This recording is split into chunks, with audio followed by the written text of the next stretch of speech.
a bug on one of these.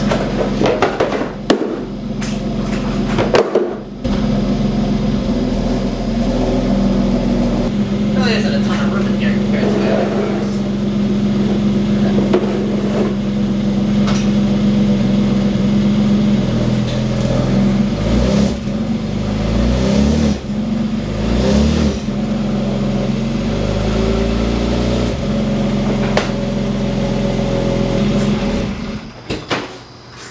Hi, I'm Eli, welcome back to IgnitionTube, and today we're starting the video by replacing this, which is a diff bolt, which is something that fails on these.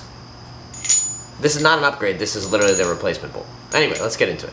So, if I understand correctly, where is the bolt? Where is the bolt? We're replacing that guy, right there, which goes through onto this side. Ooh, that muffler's warm. I believe the first thing we want to do is support the old differential.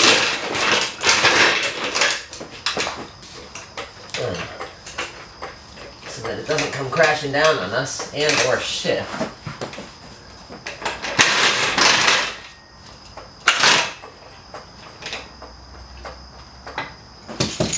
Alright, new diff bolt.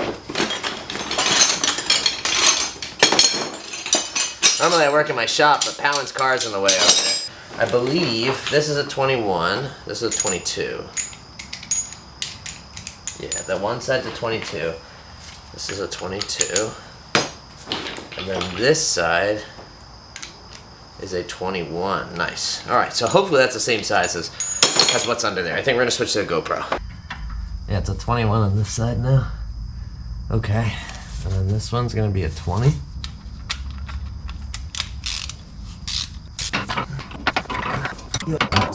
This is gonna be exceptionally annoying, huh? I knew I should have brought a small extension and I didn't. That's how it always works, right? You have the tools that you need in the places that you don't need them.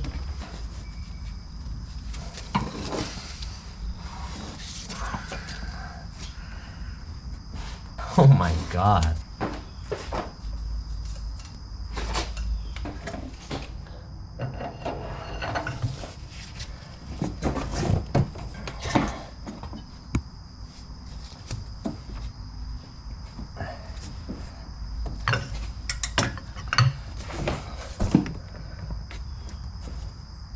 Holy cow.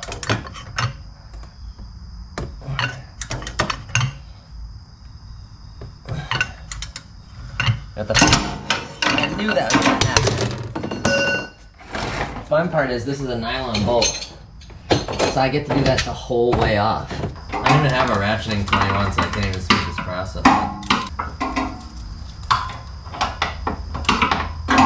I knew that was coming and I almost took that to the face. That was so close. Diff bolt was in there, now it's out.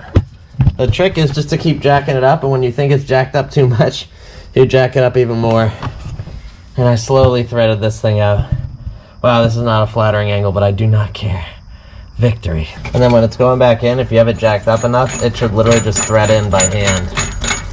This is what I'm learning now that I've jacked it up even more. It just goes right in. I feel like such an idiot. I didn't jack it up enough. I was fighting it the whole way out.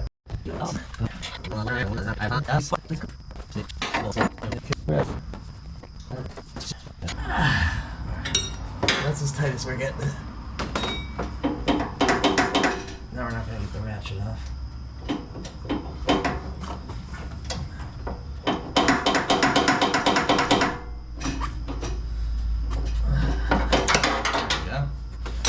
Alright, that's that. That's as tight as it's going.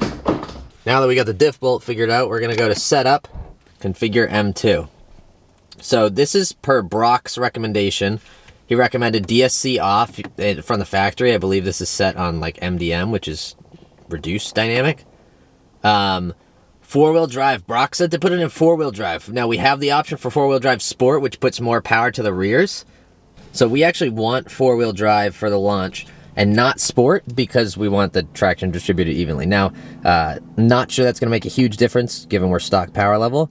Engine in Sport Plus, chassis and comfort, so we get the squat out of it. Steering in Sport Plus, that doesn't really matter.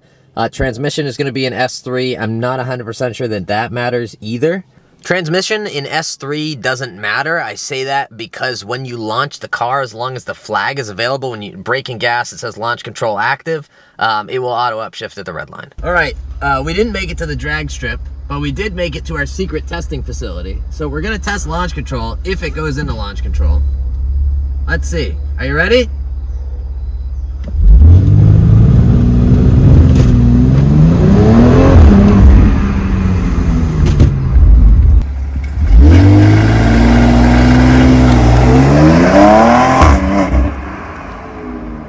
All right, stunt driver Alex in the seat. We're trying to four-wheel drive sport launch. I don't think anything's gonna change, but... Here we go, ready? I'm ready. If the flag comes up, it's in launch control. Okay.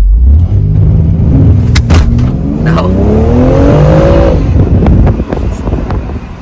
It did not do launch control. No, it did. Did the flag come up? The flag came up. Oh, I didn't see it. Okay. So the flag came up. But we also have a new jack in the truck that just smacked the... Look, BMW quality, it's falling apart. Now, I did actually end up launching this car in the rain the other day. In four-wheel drive sport, it does get a little squirrely. So my M2 button is now programmed to just four-wheel drive, get the best launches possible, and if I want to do some sliding around or whatever, I can manually put it into four-wheel drive sport. Can't see myself doing that. I don't drive particularly aggressively. I don't see scenarios around here where I'd be sliding the car sideways, but I do see scenarios where I'd be launching it from a red light. We're officially legal. Don't roll the windows down for 48 hours. Big shout out to my homie at Timmy Boss. He's a subscriber of the channel. He's got his own all-road, and now he's officially tinted one of my cars. This is 35% ceramic. I guess it's technically 40% ceramic. It reads right at 36, 37. The legal limit in Massachusetts is 35%, so we have to be within that area. Legal limit's 35. Right over 37. We're legal now. I technically could have done 35% ceramic, would have read around 32, 33, and I don't think I would have gotten too much of a hassle if I got pulled over for that, but I really just didn't feel like the headache for an extra 5% of tint. So from the outside, it looks pretty similar, but not quite as dark on the front windows, and I actually think it looks a little bit cleaner. The 20% tint looked a little on the front windows. It was too dark. I don't know, and obviously in Massachusetts we can't tint our windshield, so please don't ask me to do that because we can't do that. My one complaint on the X3 so far is that it seems to wander on the highway. Now, I have not gotten an alignment on the car yet, but I've seen people complaining about this from the factory. I have all my assists shut off, and it seems like I can't just stay in a lane. Like, you have to put in a little bit of left, a little bit of right, a little bit of left, a little bit of right. Very frustrating. So I'm going to try getting an alignment and taking a little bit of toe out of the car. And we'll see if that fixes anything, but if that doesn't fix anything, someone online said that coilovers seem to work really well to help get rid of that. I wouldn't complain about coilovers. One of the things that I'm really enjoying about this car is the 3 different shift modes. On the Audis, it was either sport, or drive, or manual, but there was no like shift firmness changing. We just did it based off the gas pedal. I like that this does it based off of your throttle position as well as the kind of aggressive modes. And I think that this car feels exceptional in Sport 3, which is like, shift modes all the way up in manual. The upshifts, it really just snaps off the upshifts, so... Anyway, I've really been enjoying my X3M experience. I think the next video will be us doing the black headliner on the all-road, although I may talk about the things I don't like about this car, because there's a lot of things that I think BMW did that are really silly on this car. But until then, I hope you guys enjoyed this video. Thank you so much for watching. Go out there and spread the positivity, and I will catch you guys in the next one. Bye.